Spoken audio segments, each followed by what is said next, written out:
thank you so much for joining. In this video, I would like to introduce the Porter's 5 Forces framework with you. Please have a look at some of my other videos where I introduced some of the other frameworks and also provided context on when using this framework is useful.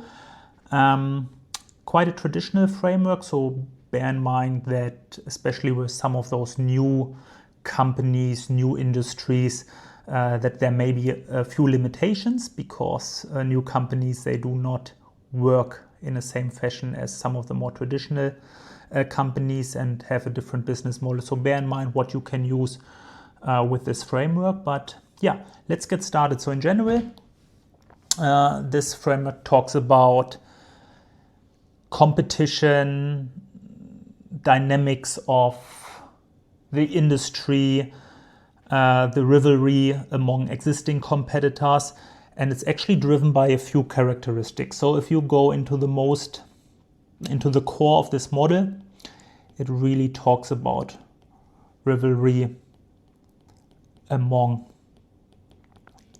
existing competitors, how hard the industry is, if it's easy to make money, if you can earn a premium for a long term, or whether this industry is highly competitive. And usually there are 4 different factors that drive competition.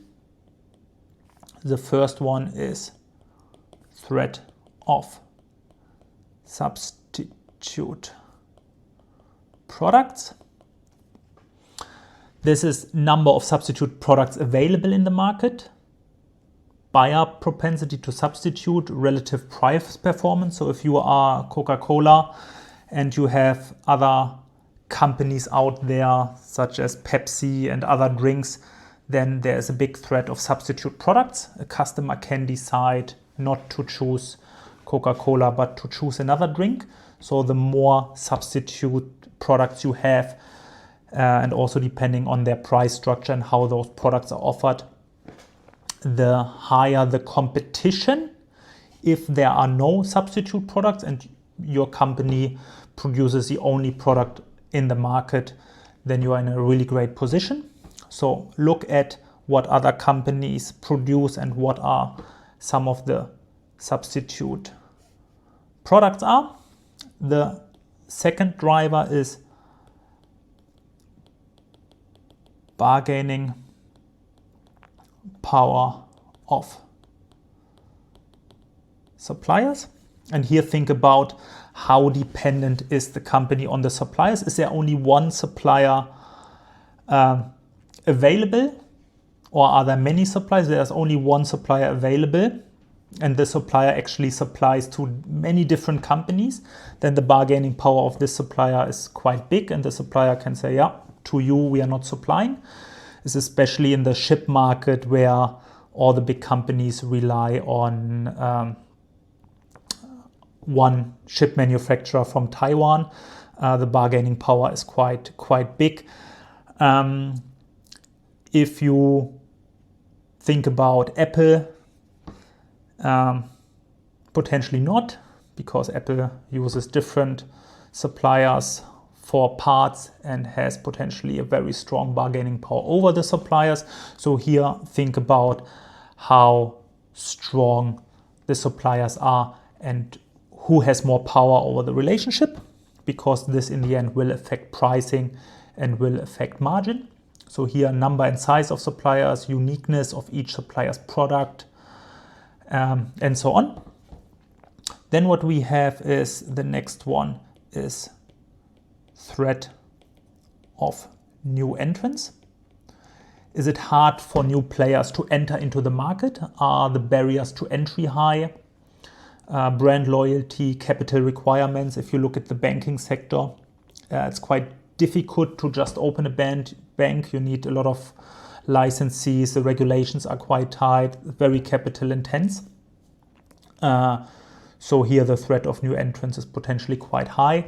Also, if you look at big production companies, if you want to produce a car or if you want to produce tires, then you can't just open a production and say, okay, now we start producing automotive parts. So think about how easy it is for new entrants. If you look at design agencies, potentially easier. It's not hard. You don't need much capital. You can just open your website, provide services. Also consulting business, general consulting business, threat of new entrants is a bit higher. And then on the other side,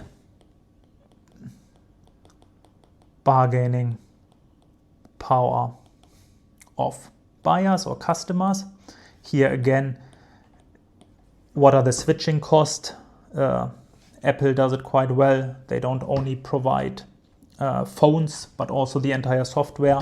So if a customer is not happy, it's quite hard for them to change all their Apple software, photos, Mac, iOS, it's all connected to Apple. So for them to switch to another competitor would be a bit more difficult. So here really think about what is the bargaining power of buyers. And here it is about number of customers, size of each customer, price sensitivity. Is it a commodity product? Then customers can just easily switch from one company to the other. If it's a niche product that maybe do not exist anywhere else, then maybe the bargaining power of the buyer is quite low. So yeah, those four factors determine the rivalry and the competitiveness of an industry.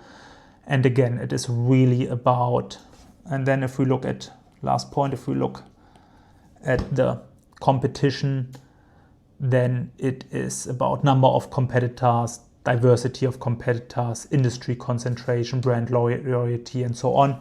So each of those four also determine then how your competitor landscape will look like. Again, there are more and more pictures, frameworks out there. Please have a look. But I just wanted to give you a new perspective on Porter's 5 forces. I hope you found this useful. Thank you so much. Bye.